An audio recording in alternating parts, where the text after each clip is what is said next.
I'm here with Greg Brogger. Thank you very much for joining us at our Entrepreneur Summit. Maybe you can start us out by telling everybody a little bit about yourself and what you're doing now. I'm the founder and CEO of SharesPost, which is an online platform for buying and selling private equity. And we are a company that's been about 3 years in the making, so still very early on, but feel like we're at an exciting time in the trajectory of the company. What was your history and what prompted you to start SharesPost?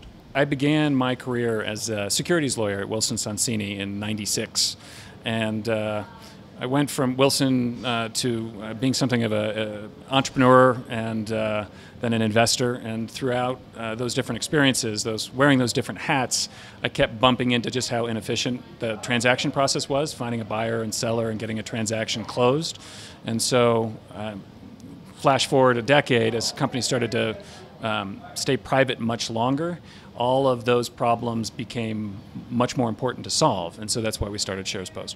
You're here talking with entrepreneurs about exits, and they clearly have ultimately aspirations to create liquidity through their efforts. What advice would you give to those that are attending here about focusing or not focusing on the exit, given where they are?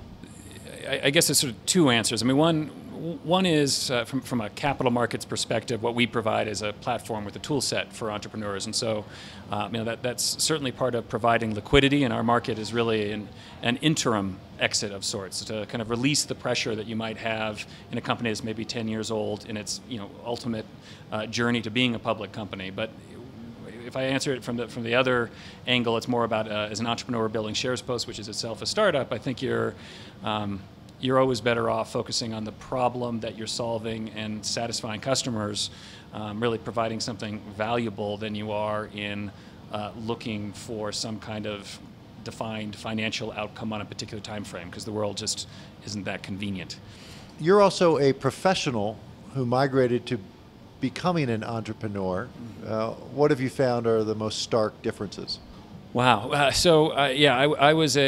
refer to myself as a recovering attorney. I was a lawyer for about 24 months, and I confess I wasn't a very good attorney in many respects, because I was just sort of frustrated with large parts of that business. And so, if there's advice, I think people generally know what they're good at, and I would just urge people to follow their passion.